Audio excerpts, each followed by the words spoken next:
আসসালামু আলাইকুম প্রিয় শ্রোতা বন্ধুরা। আশা করি সবাই ভালো আছেন। আমরা আলহামদুলিল্লাহ ভালোই, বাট মনের দিক দিয়ে তেমন একটা ভালো নেই। আর আমি এখন যেখানে ভিডিও করছি এটি হলো নোয়াখালীর সোনামুড়ি থানার অন্তর্গত প্রত্যন্ত একটি গ্রাম অমরনগর। মেন রোড থেকে প্রায় 5 থেকে 7 কিলোমিটার ভিতরে আমাদের গ্রামটি। এখানে দেখেন কত প্রচুর পরিমাণ পানি। তবে আলহামদুলিল্লাহ এখন নোয়াখালীর বন্যা পরিস্থিতি অনেকটাই উন্নতির পথে। পানি কমতেছে, যদিও আমার এই ভিডিওটি আরো 2 দিন আগে করা। তো ভিডিওটি করার মেন উদ্দেশ্য হলো এখানে দেখেন যদিও পানি কমতেছে, যেটা যে জায়গাগুলো একটু উঁচু ওখানে আপনার পানিগুলো নেমে যেতেছে, বাট যেখানে আপনার ঢালু জায়গা অথবা নিচু জায়গা ওখানে পানিগুলো আপনার জমাট বেঁধে আছে। আমার যত দর্শক আমাকে দেখতেছেন সবার কাছে একটা অনুরোধ, ভিডিওটি শেয়ার করে দিবেন। যারা টান দিচ্ছে যেন তারা এই ভিডিওগুলো দেখতে পারে। যারাই আপনার টান দিতে আসতেছেন অথবা টান দিচ্ছেন, সবার কাছে একটা অনুরোধ, আপনারা যখন টান দিতে আসবেন গ্রামের বাজারগুলোতে এসে টান দিয়ে চলে যাবেন না। চেষ্টা করবেন গ্রামের ভিতরে আসার জন্য। কারণ গ্রামের বাজারগুলোতে আপনার মানুষের টুকটাক টান পাচ্ছে, কিন্তু আপনার ভিতরের সাইডে মানুষগুলো আপনার টান পাচ্ছে না। তো সবার কাছে অনুরোধ থাকবে আপনারা ভিতরের সাইডে আসার চেষ্টা করবেন। আর নোয়াখালীর যেসব নৌকা ব্যবসায়ীরা নৌকা দিয়ে ব্যবসা করছেন সবার উদ্দেশ্যে একটা কথা বলি, আপনারা যদি মনে করেন এই ব্যবসা করে আপনারা আজীবন চলতে পারবেন তাহলে ব্যবসা করেন।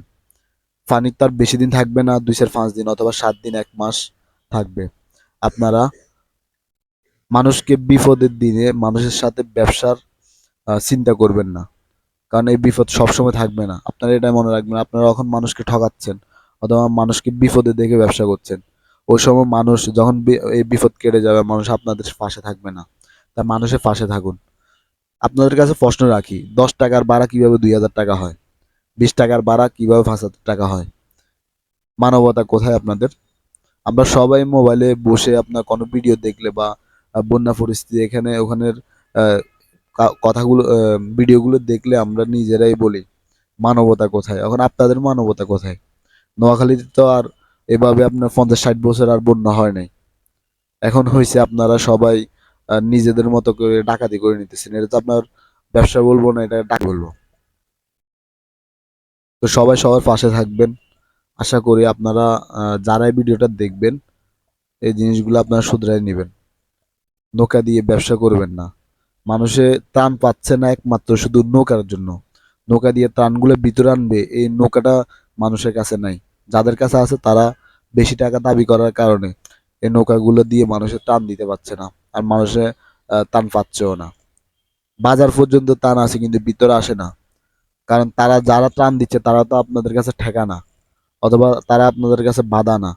তারা ত্রাণ নিয়ে আসতেছে আপনাদের জন্য। আপনারা যখন 10 মিনিটের রাস্তা আপনারা 2,000 3,000 5,000 টাকা চান, তখন তারা কিভাবে এই ত্রাণগুলো পৌঁছাবে? আপনার শুধু আপনার একজনের ব্যবসার জন্য অথবা একজনের ডাকাতির জন্য এতগুলা মানুষ খাবার পাচ্ছে না। তো এর জন্য বলতেছি, আপনারা কিছুদিন আপনি যদি এই বন্যা পরিস্থিতি নিয়ে ব্যবসা করতে চান তাহলে পরবর্তীতে আপনার পাশে কেউ থাকবে না।